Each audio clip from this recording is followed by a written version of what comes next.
Halo, Kadang MPA, jumpa lagi dengan saya Ari di channel yang baru ya guys, di channel podcast YouTube online bersama rekan-rekan saya dan selalu berkoordinasi masalah perkara-perkara yang kita hadapi di YouTube khususnya. Ya, kita kenalkan dulu satu persatu ya guys. Ada di ujung sana ada Mas Ardhiko Ramos yang punya channel Ardhiko Ramos. Halo.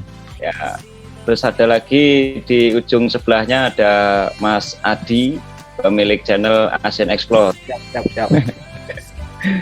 Yang selanjutnya suhu kita, panutan kita, ada Mas Juna. Halo guys, welcome back to podcast YouTube online. Oke ya, untuk pembukaan kali ini cukup saja waktu dan frekuensi saya kembalikan ke Mas Ardhiko Ramos selaku moderator. Monggo Mas Ardhiko Ramos. Assalamualaikum warahmatullahi wabarakatuh. Sampai bertemu kembali di channel podcast YouTube online, channel yang akan membahas tentang peraturan tentang terkait dengan YouTube ya. Jadi nanti kita akan membahas dan membedah apa saja peraturan-peraturan YouTube yang terbaru serta batas-batas bagaimana kita nanti mengupload video. Pada podcast kali ini yang pertama kali di channel ini, itu akan membahas tentang kebijakan terkait konten ketelanjangan atau batas-batas kita mengupload video yang mungkin berbau sedikit X. Tidak akan saya ucapkan salah vulgar di sini. Jadi nanti disimak video yang tutorial dari YouTube Studio. Bismillahirrahmanirrahim. Kita langsung masuk di materinya. Kebijakan terkait konten ketelanjangan dan seksual. Ya, ini kita mulai untuk melihat video yang durasi sekitar 1 menit 34 detik ini, maka akan kita pelajari bersama para suhu-suhu dan teman-teman di podcast ini.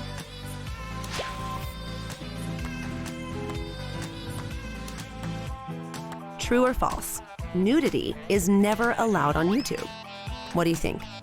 The answer is false. While sexually explicit content like pornography isn't allowed, we actually allow nudity when the primary purpose is educational, documentary, scientific, or artistic.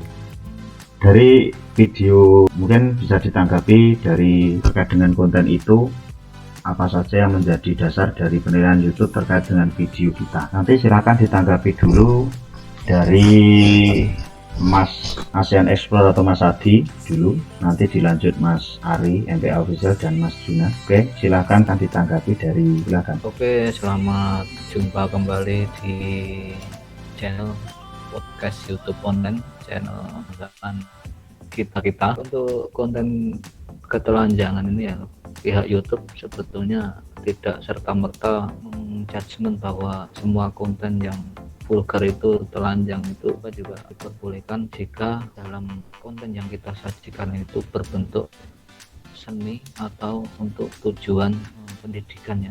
Jadi tidak lagi jika video yang kita sajikan itu tujuan untuk memancing hasrat hal tersebut timbul. Hal ini yang dilarang oleh pihak YouTube. Jadi nggak semuanya yang berbau vulgar itu dilarang. Penjelasan dari saya, mungkin dari yang lain bisa dilanjut. Terima kasih dari Mas Adi yang menjelaskan tentang tanggapan terhadap video tadi ya.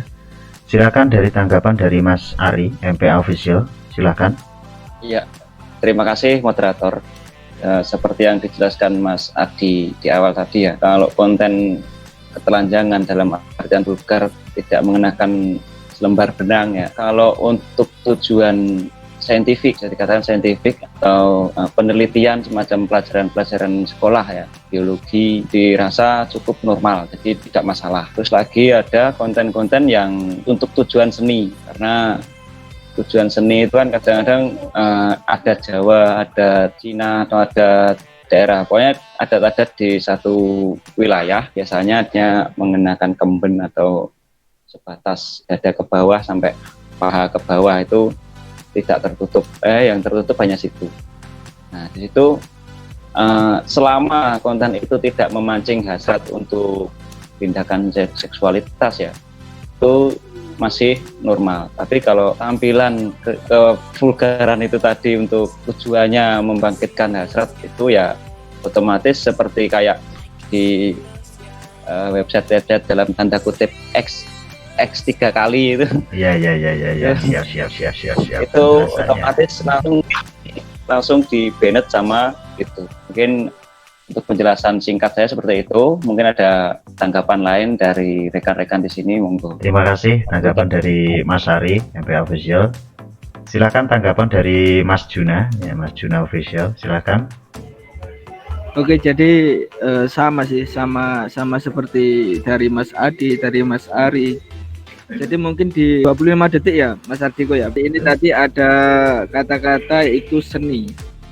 Ya, mungkin dimaksud seni itu apa ya? Kadang kalau orang adat di luar itu kadang memakai daun untuk menutupi bagian tubuh. Ya mungkin yang dimaksud seni itu enggak semua bagian-bagian yang tertentu lah. Jadi enggak semua itu, kadang ada adat yang apa ya, kayak terlalu terbuka seperti itu, mungkin bisa di blur untuk meminimalisir adanya konten-konten yang seperti itu. Jadi yang dianggap seni itu enggak semua seni harus bisa dimasukkan di YouTube, tidak. Jadi mungkin YouTube juga meminimalisir adanya seni-seni tersebut. Ya, terima kasih dari tanggapan kawan-kawan semuanya ya, 3 narasumber. Kita mungkin akan lanjutkan di video keselanjutannya ya. And if there's no nudity, but minimal clothing meant only to be sexually provocative, it'll likely be age restricted. Let's take a look at other examples. A creator uploads a video about the greatest works of art in history, which contains nude artwork.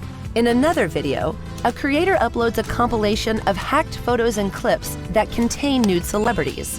Do either of these videos violate our community guidelines? Yes. The second video violates the sex and nudity policy because the content and purpose of the video is meant to be sexually gratifying.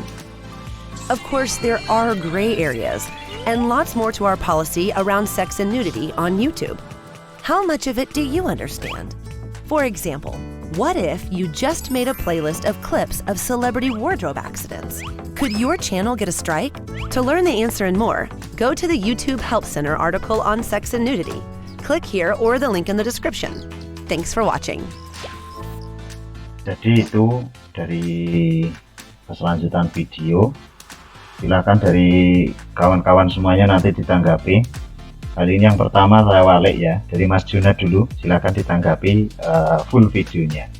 Silakan. Oke, terima kasih Mas Ardiko. Jadi menurut saya sih dari apa ya, kebijakan dari YouTube terkait konten yang bersifat telanjang atau seksual, banyak sekali yang saya temukan ya di konten-konten kreator, khususnya mungkin anak muda ya, masih ada banyak konten yang tidak diketahui YouTube. Satu, kedua, mereka mengupload tanpa mempublish, kebanyakan langsung masuk ke playlist. Nah, itu biasanya diputar kebanyakan orang. Contohnya film, entah film yang berbau XX ya, video XX, nah seperti itu. Jadi mungkin banyak sekali yang seperti itu. Jadi enggak semua video yang dipublish itu dicari orang, bahkan YouTube malah masukkan video-video tersebut di dalam playlist YouTube. Ya mungkin terkena kebijakan dari konten yang seperti itu di channelnya. Ada juga channel yang belum terkena teguran, mungkin dari subscriber juga bisa kurang dari 1000, pihak YouTube mengabaikan itu, entah gimana. Nah, itu kebanyakan masih banyak sekali orang-orang yang menemukan video-video yang banyak sekali. Jadi mungkin khusus konten kreator pemula, mungkin pesan dari saya, janganlah membuat video-video yang mungkin video kalian sendiri. Kan kemarin ada tuh viral Mas ya, viral video anak muda yang menunjukkan cara mengeluarkan itu loh. Oh iya, mengeluarkan sesuatu ya. Nah itu dilakukan sendiri, tapi YouTube tidak tidak memberikan teguran. Mungkin ditegur, cuma konten kreator lain nggak tahu kan, juga nggak tahu juga. Mungkin ya tengah kurang, tapi iklan masih muncul. Oh iya iya iya. Mungkin itu perlu perlu ditanggapi juga oleh pihak YouTube, mungkin bisa dievaluasi lagi. Oh iya iya iya.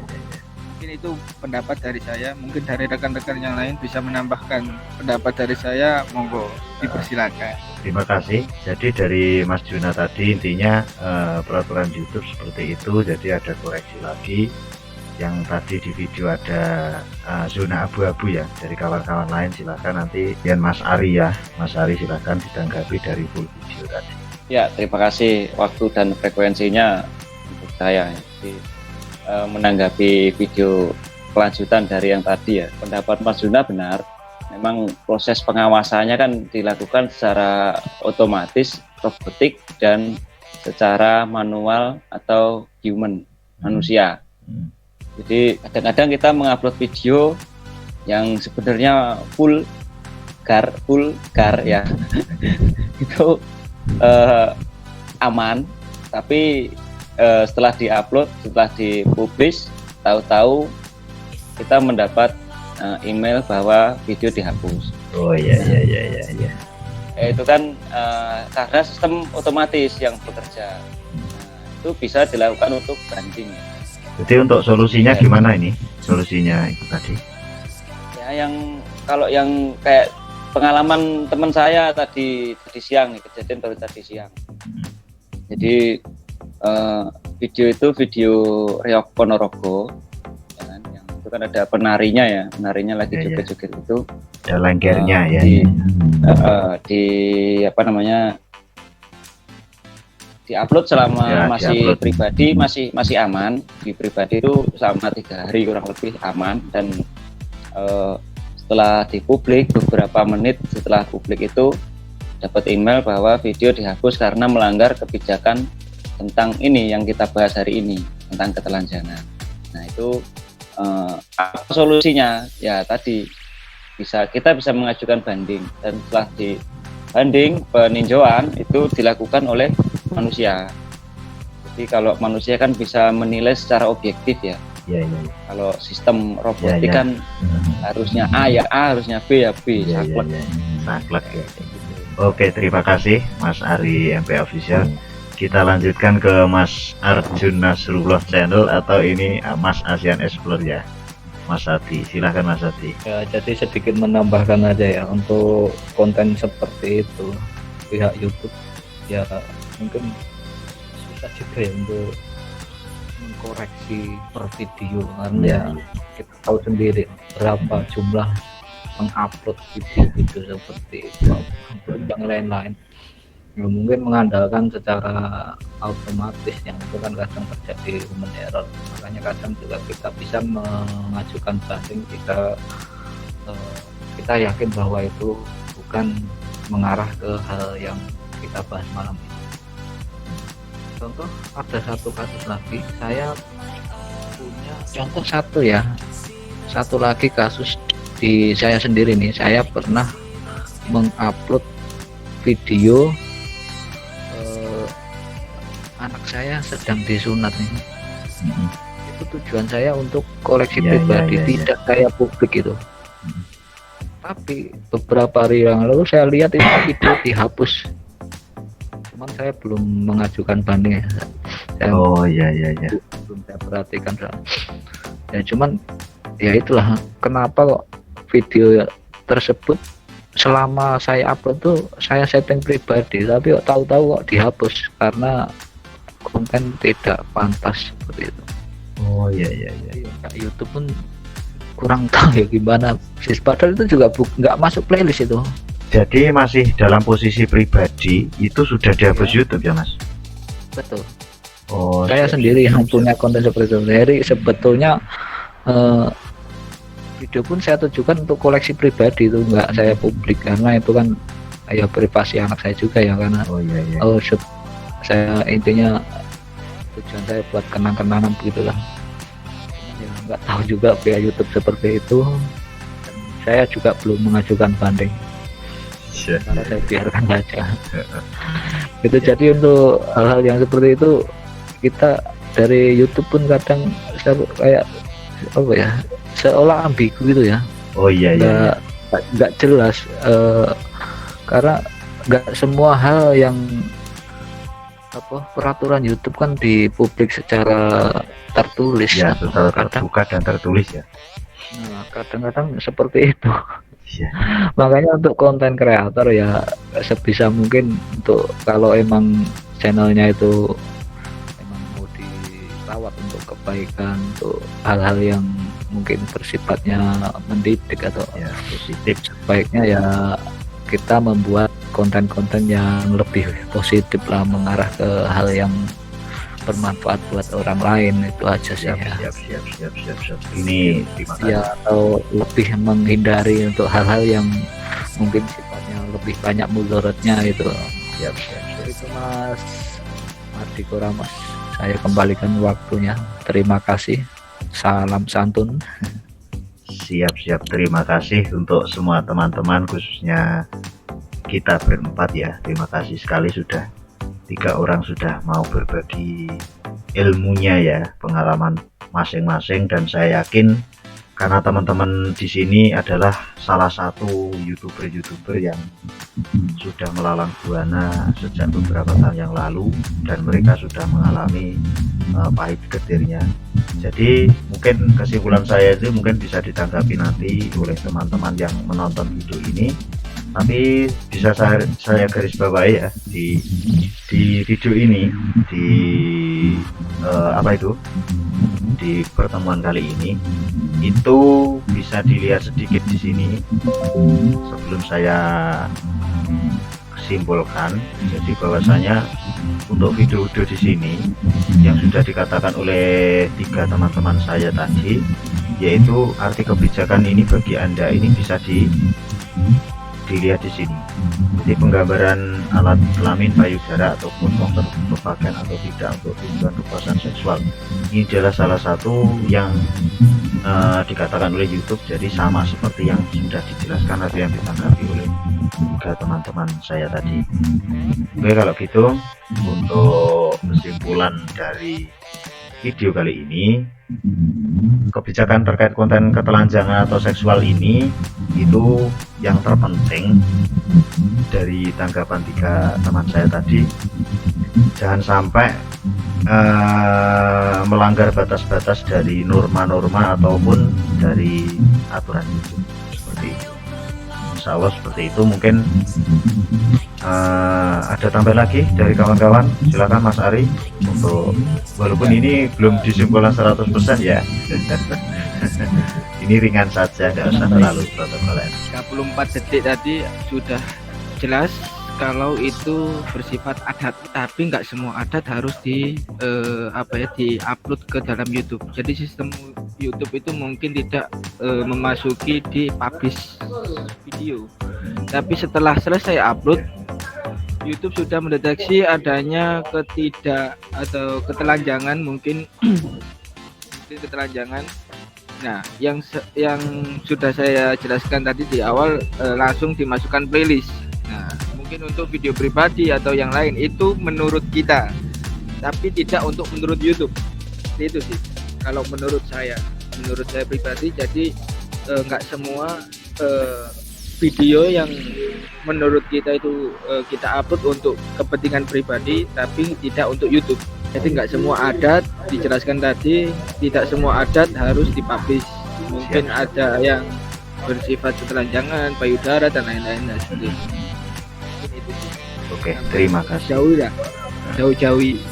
Ya, terima kasih. Jadi kesimpulannya seperti ini kawan-kawan semuanya yang nanti yang menonton video ini maupun siapapun yang menonton video ini. Jadi kesimpulan dari kebijakan terkait dengan konten ketelanjangan ini bukan berarti walaupun tujuan kita itu memang untuk pribadi maupun untuk save video dan sebagainya, YouTube mendeteksi bahwasanya kalau setelah video diupload walaupun itu di pribadi tidak publik, itu tetap kebaca sistem YouTube secara otomatis yang terbaca dengan kebijakan terkait konten ketelanjangan. Dan tadi dari pesan dari kawan-kawan semuanya, khususnya dari Mas MTA, Mas Juna dan Mas Adi ya, ASEAN Explore. Jadi pesan-pesannya untuk semua kawan-kawan YouTuber di Indonesia maupun dimanapun kalian berada, hati-hati dengan konten-konten yang berbau seperti itu. Walaupun itu menunjukkan seni, kebudayaan maupun kebiasaan dari sebuah suku ataupun agama atau lain-lain. Kata kuncinya hari ini, hati-hati dalam membuat konten yang ada kaitannya dengan ketelanjangan atau vulgar. Mungkin terima kasih untuk kawan-kawan semuanya. Kita bertemu kembali di lain kesempatan dan waktu dengan pembahasan yang lebih unik dan lebih bermanfaat. Silakan ucapkan salam-salam dari Mas Juna dulu, silakan. Salam sukses terus buat konten yang memang original buat kita, untuk khususnya untuk penonton. Siap. Terima kasih. Silakan Mas Adi ASEAN Explore. Oke, terima kasih. Sampai berjumpa lagi di session-session selanjutnya. Siap. Semangat untuk semua YouTuber Indonesia dalam membuat konten yang bermanfaat untuk seluruh umat manusia. Siap. Terima kasih. Salam santun. Salam. Silakan Mas Ari. Ya, nggak jauh beda ya. Kita emang dari dulu sependapat. Intinya buat konten se-original mungkin. Usahakan yang bisa memberikan manfaat daripada manfaat. Apapun sebagai konten kreator, kita memiliki ide dan kreasi, sama-sama berpikir, sama-sama mencari ide. Lebih baik kan mencari ide yang positif, yang negatif. Jadi seperti itu, dulur-dulur, kadang-kadang MPA yang nonton video ini dan rekan-rekan dari manapun Anda berada, yang mudah-mudahan ini video bisa menjangkau seluruh dunia. Amin. Siap. Terima kasih Mas Ari kesan-kesannya. Selanjutnya, salam persaudaraan, salam los. Siap. Terima kasih dari saya sendiri. Mungkin sedikit pengalaman dari kawan-kawan seperti itu, ada kurang lebihnya ya, saya mohon maaf. Mudah-mudahan di video kali ini bisa bermanfaat bagi kalian semuanya dimanapun kalian berada, mulai dari YouTuber pemula, YouTuber kelas tengah, kalau YouTuber kelas gede, ataupun kelas sudah tua, silahkan ya. Yang penting tetap semangat konten, hati-hati, tetap patuhi peraturan YouTube. Semoga sukses. Salam podcast YouTube online. Assalamualaikum warahmatullahi wabarakatuh.